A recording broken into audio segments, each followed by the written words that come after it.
près de 300 millions pour préparer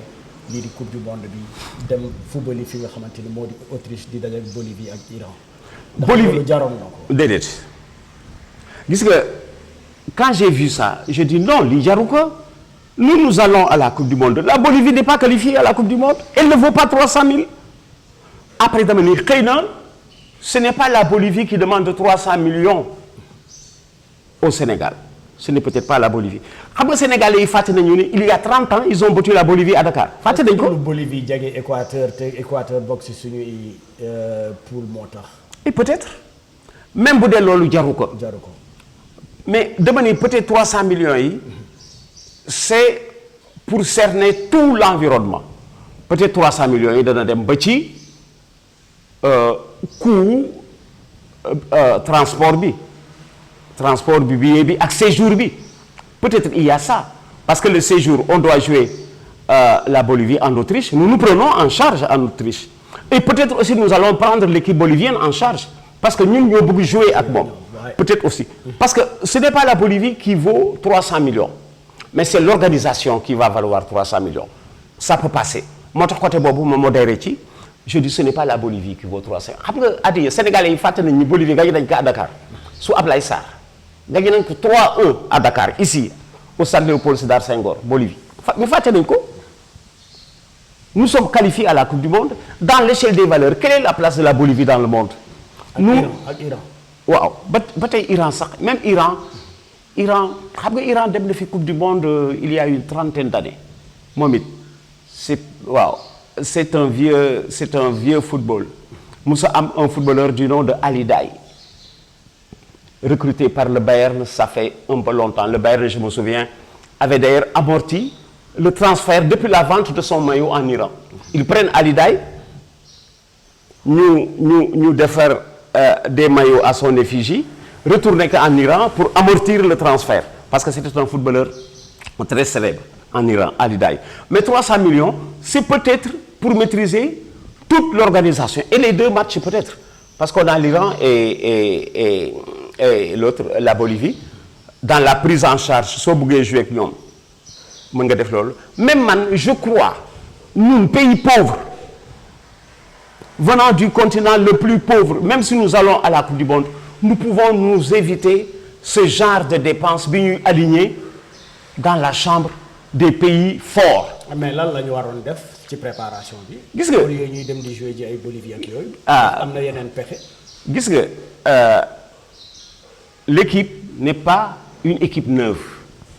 les gens jouent ensemble en moyenne depuis 4 ans il y a 4 ans nous étions à la Coupe du Monde près de la moitié dana fa nekk moitié bi demoon 2018 dana fa nekk ren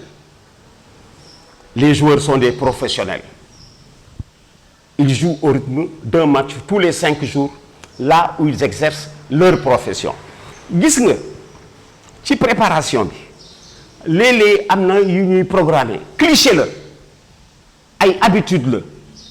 mais du dara je te donne un exemple parce que man chaque fois bu ma la bëggee convaincre ku may convaincre dama koy jox exemple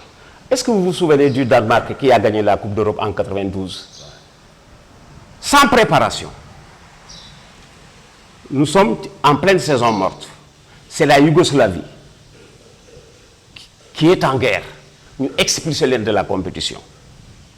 après Yougoslavie moo tas indi bloc de nombreux petits pays la Yougoslavie est en grève ñu expulsé ko récupérer Danemark les Danois étaient en vacances hors de leur pays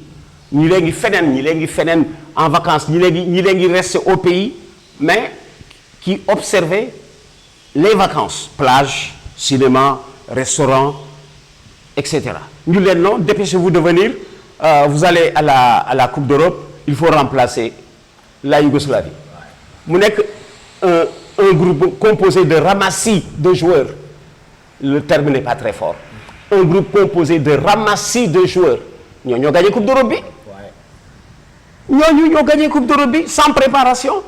et mu nekk une image que le Danemark avait fini de lancer au reste du monde sans préparation il gagne la Coupe d'Europe que vont dire ceux qui ont investi beaucoup d'argent dans la préparation pour gagner la Coupe d'Europe la réflexion est là et ñun pays pauvres dañu éviter di jéem hisser suñu bopp ci niveau grande puissance yi ni ñuy demee coupe du monde dinañ fa dem avec nos moyens. ñu adapté aussi. tu sais Sékou Touré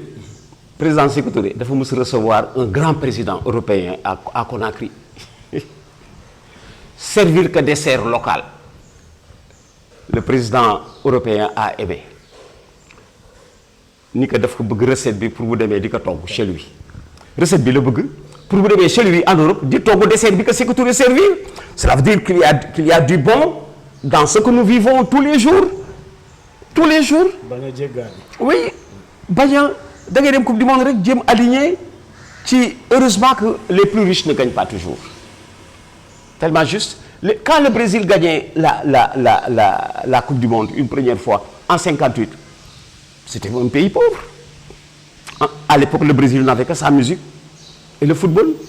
pour s'illustrer au monde et ils ont été champions du monde. Donc mimétisme. Oui. Alors moom laa wax ni nañu éviter di dem coupe du monde nous Africains nous faisons partie des plus pauvres au monde bëgg aligné wu ci niveau wu les plus riches parce que les plus riches n'ont pas une recette pour gagner. Les plus riches n'ont pas une recette pour gagner les grandes compétitions. Nañ ci def trop attention sinon nous allons nous appauvrir. Regarde par exemple gis nga li xaalis yi ñuy dépenser inutilement xaalis yi ñuy dépenser inutilement ça aurait pu servir à améliorer l'infrastructure sportive. Aujourd'hui au Sénégal nous avons 57 fédérations. Toutes les fédérations veulent aller dans le monde. Léeg-léeg ma gis fédération bu dem dans le monde te amul championnat local ñu yóbbu ko dans le monde. Cet argent aurait pu servir à améliorer l'infrastructure sportive au Sénégal. Au lieu d'envoyer une équipe d'une discipline bu nga xam ne presque existé wul xaalis boobu soo ko investiroon sur place ñu mën jouer championnat national. Non, il faut que nous évitions de vouloir ressembler aux plus riches parce que les plus riches ne gagnent pas toujours en sport.